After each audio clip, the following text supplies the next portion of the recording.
And we have doctors there that are doing online consultations with our people.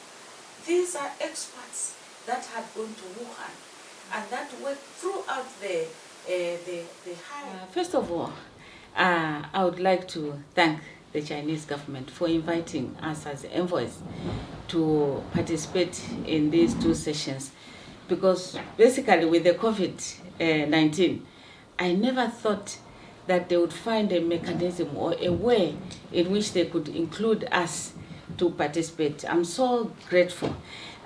These sessions for us, they are a big mark every year for embassies, because this is where we learn how China is going to proceed with their developmental programs, how they are going to continue cooperating with us, how they are going to set themselves on the international global market.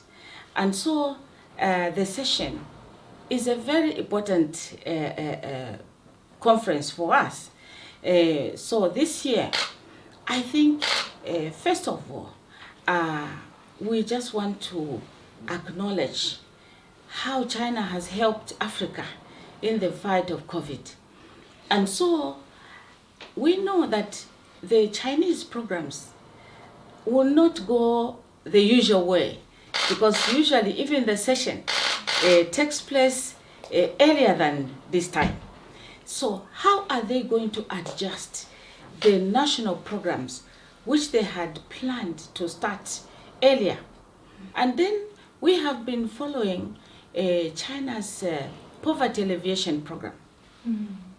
So this time we want to know, we want to hear, how is China going to proceed with this program, which really I think most of us as developing countries are looking forward to learn from China's good example.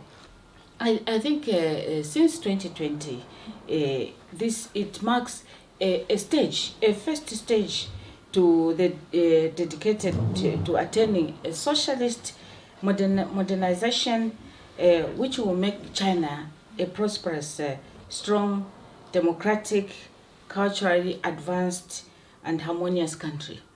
So I therefore expect to hear policies which would guide China's development in realizing this centenary goal. So these really are, the few things that I'll be looking forward to. And this pandemic does not allow anybody to work in isolation. We all have to pool our resources, our research together.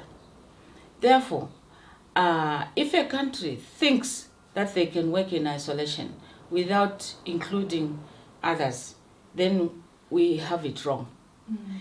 This pandemic, as long as it will exist in one country, we will still get it in other countries where the people think that they have fought the epidemic. We need to work together, whether we are enemies or not enemies, whether we are cooperating partners or not cooperating partners.